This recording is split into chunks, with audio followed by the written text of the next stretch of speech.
Kenalin, nama gue adalah Anya. Gue kelahiran tahun 1975 ya. 75. Udah kepala 4 ya. Umur gue sekarang 47 tahun. Ya mungkin seumuran ibu kalian kali ya. Gue mau ceritain kejadian 20 tahun yang lalu tentang kisah cinta gue dengan mantan gue yang belum bisa gue lupain sampai sekarang. Cie, gak mau nih, gagal move on. Jadi dulu tuh gue pernah tinggal di daerah Tebet Jaksel ya guys ya. Posisinya gue udah kerja sebagai wanita karir. Namanya juga anak rantau. Gue harus bisa mandiri di kota orang. Oh iya, gue sering banget ya nongkrong. Ya jalan-jalan, ya pokoknya nikmatin masa muda gue lah. Terus ceritanya gue lagi jalan di salah satu mall yang ada di daerah Jakarta Pusat. Sebut aja Plaza Senangyang. Iya, niatnya mau makan-makan aja sih. Sama bestie gue namanya Epoy. Jujur li, awalnya sih kayak biasa aja hangout sama bestie gue ini. Terus gak lama kita berdua lewatin store kosmetik gitu. Nah di situ tuh ada mas-mas yang suka nawarin kosmetik gitu loh. Demi Tuhan emang itu mas-mas ganteng banget. Tinggi, putih, bersih, manis. Wah kacau deh, bikin gue auto playot. Nah terus gue bilang ke si Epoy kan, "Poy, itu cowok ganteng banget dah, kayak bidadara." Terus kata dia, "Ye, tahu kan lo yang ganteng, bukannya fokus produk malah ke cowok." Nah terus gue iseng aja sih bilang, "Gue mau kenalan deh sama dia." Terus si Epoy bilang, "Beneran loh?" Nah pas gue melengos ke store lain, si kampret Epoy malah nyamperin tuh mas-mas. Gue cuma bisa ngeliat aja dari store sebelah, ini anak mau ngapain? Please jangan bikin malu. Dan bener aja dong. Ternyata si Epoy nanggepin serius kebeeman gue buat kenalan sama tuh mas-mas. Epoy tanpa dosa ngomong gini, "Mas-mas, sini deh, ini ada teman gue mau kenalan." Terus kata mas-masnya, "Ya mana mbak?" Terus si Epoy nunjuk ke gue yang lagi salting sok-sokan nengok sini. Anya, sini." Gue samperin lah ya. Terus ya dari situ kita kenalan. Dan gue tahu nama dia adalah Andre. Ya obrolan basic aja sih. Dia nanya lagi ngapain di sini, tinggal di mana. Setelah 5 menitan ngobrol ngalor ngidul, biar gue juga nggak ganggu kerjaan dia, akhirnya gue dikasih nomor telepon rumahnya. Terus gue catat tuh biar nggak lupa. Balik dari mall, gue istirahat di kosan gue, yaitu kos ungu. Ini beneran ungu ya guys. Lagi enak rebahan, terus ada gue kepikiran buat nelfon Andre. Soalnya gue masih kebayang senyumannya. Ya udah deh, gue coba telepon dia. Dan akhirnya telepon gue masuk. Pas dengar suaranya, gue jadi senyum-senyum sendiri. Ya kita ngobrol santai aja sih.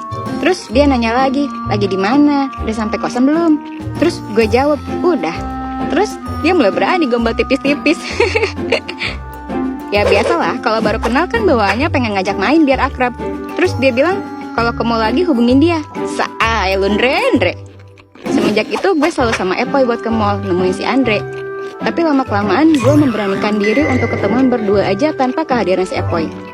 Total kita udah 4 kali pertemuan. Dan tiba-tiba aja dia mengajukan pertanyaan ke gue, yaitu, "Kamu udah punya cowok belum?" Dor, apakah ini saya tertembak?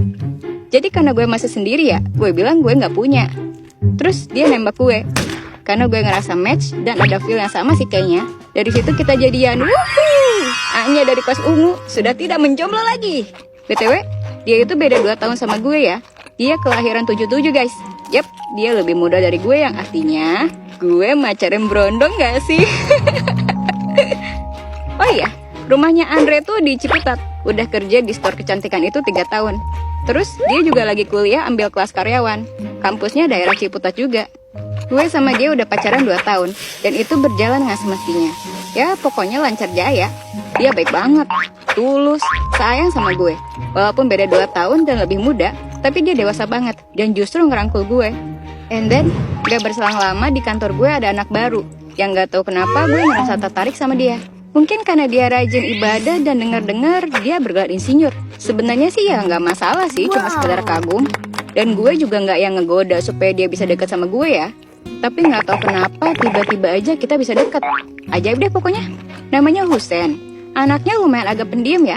Dia punya alis tebel. Ya manis sih, walaupun gak setinggi pacar gue, tapi ya good looking gitu. Sampai ada suatu momen dia itu sama gue pulang bareng.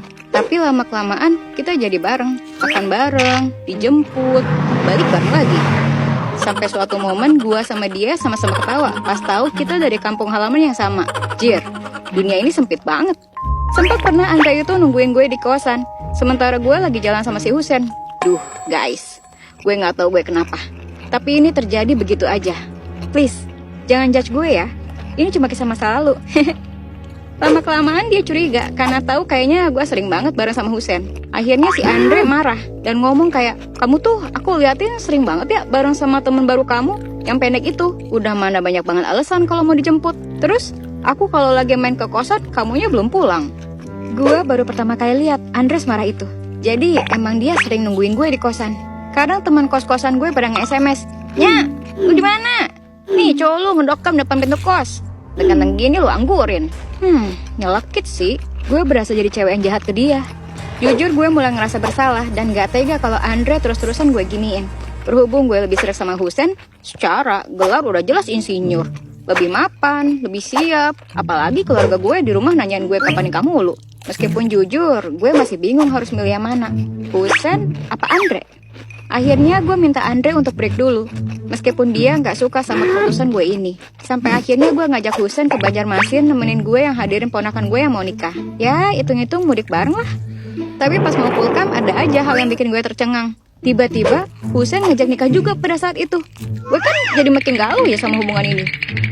Singkat cerita, dengan penuh pertimbangan yang sebab mepet dan dorongan ortu, gue sama Husen melangsungkan pernikahan.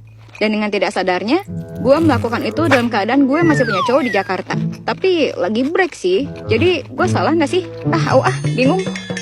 FYI, yang Andre tahu saat itu sih gue pulang ke Banjarmasin cuma buat liburan aja. Kangen-kangenan lah sama keluarga. Padahal aslinya gak gitu. Gue di Banjarmasin cuma 2 minggu. Abis itu gue balik Jakarta dan udah pindah kosan sama suami gue sekarang. Yap, suami gue, si Husen. Gue pindah kosan lain masih daerah Tebet. Dan tanpa sepengetahuan si Andre. Jadi Andre mikir gue masih di Banjarmasin dan belum balik ke Jakarta. Gak lama nikah, alhamdulillah ternyata gue hamil. Andre selalu nanya kapan gue balik Jakarta, kapan kita bisa ketemuan. Dan gue selalu cari alasan supaya gak ketemu dia. Karena sering teleponan juga mungkin Husen risih ya, karena sekarang gue istrinya. Suami gue bilang, udah ajakin aja ketemu, bilang kamu sudah nikah sama saya. Nah, kandungan gue udah jalan 5 bulan. Dan gue memutuskan untuk ketemu sama Andre di Plaza Senangyang. Gue ajak untuk lunch. Jujur aja awalnya gue ragu buat nemuin Andre. Soalnya mau ditaruh di mana muka gue? Gue nggak tega kalau dia tahu gue udah nikah. Pasti Andre bakal ngedown. Tapi berkat dukungan suami gue, akhirnya gue mantep buat nemuin Andre. Hari H gue datang ke kantornya dia, dan suami gue nunggu di Starbucks. Jujur gue masih nggak tega buat telling the truth. Apakah ini akan nyakitin dia? Udahlah. Saat itu gue cuma bisa cengar-cengir aja. Dan pas gue baru datang, dia udah senang sumringah banget. Karena udah lama gak ketemu gue. Tapi gak berselang lama dia ngeliatin gue dari atas sampai bawah. Tatapannya kayak keheranan gitu sambil ngomong, kamu sekarang cabi ya? Bikin pangling deh, gemesin. Hehehe. Aduh, ternyata dia notice badan gue. Terus gue ngerasa lidah ini kaku. Ngomong jangan ya. Tapi gue ini udah nikah. Ya mau gimana lagi ya? Daripada gue bohong, gue akhirnya coba speak up. Iya beb, aku ini mau bilang kalau aku sebenarnya udah nikah dan sekarang lagi hamil. Maaf ya. Mata Andre kayak mau marah, tapi gue bisa tahu di dalamnya ada kesedihan mendalam. Dia shock berat. Di situ kaget, campur aduk gak karuan. Dia bilang, pasti sama teman kantor kamu yang pendek itu kan? Terus gue bilang, iya. Dari situ dia marah banget. Terus langsung pulang dari kerjaan dan ninggalin gue di kantor itu. Lunch pun batal, super kacau, amburadul. Gue nggak tahu harus gimana. Semuanya berkecamuk di pikiran gue. Mana gue lagi hamil pula. Pulang dari Plaza Senangyang, gue benar-benar ngerasa bersalah dan udah bikin anak orang sakit hati. Di sisi lain, gue juga udah lumayan lega karena udah telling the truth. Gak lama ada telepon masuk. Pas gue angkat, itu mamanya dia marah-marah ke gue bilang, halo, Anya ya? Ini Andre, kenapa pulang-pulang kok ngadu? Katanya kamu udah nikah ya? Kenapa kok tega banget sih sama anak saya? Jahat banget kamu. Gak lama, gue mau jelasin, teleponnya malah ditutup. Kadang kalau ditanya kenapa gue nikah sama orang yang baru kenal, umur gue udah 28 tahun. Gue benar-benar mau cari orang yang serius dan ada kepastian. Apalagi nyokap yang selalu nanya, kapan nikah? Karena gue adalah anak pertama, dan dia juga mau cucu dari anaknya. Gue mikir, karena dulu Husen itu udah lebih matang punya gelar, Andre masih jauh perjalanannya, karena dia masih harus jalanin kuliahnya. Lu boleh gak setuju sama gue, tapi setiap pilihan yang kita pilih menentukan kita di hari ini. Jujur ya, gue gak tahu keadaan dia sekarang gimana. Karena terakhir gue ketemu ya pas kejadian gue confess aja. Gue juga udah cari semua nama dia di sosmed, tapi sama sekali gak ada tanda-tandanya. Niat gue cuma mau cari tahu keadaannya sekarang gimana. Sampai sekarang gue juga suka merasa bersalah sih atas kejadian itu. Bahkan sampai saat ini kalau masih ada harapan untuk ketemu dia, gue pengen say sorry aja gitu, biar gue merasa lega.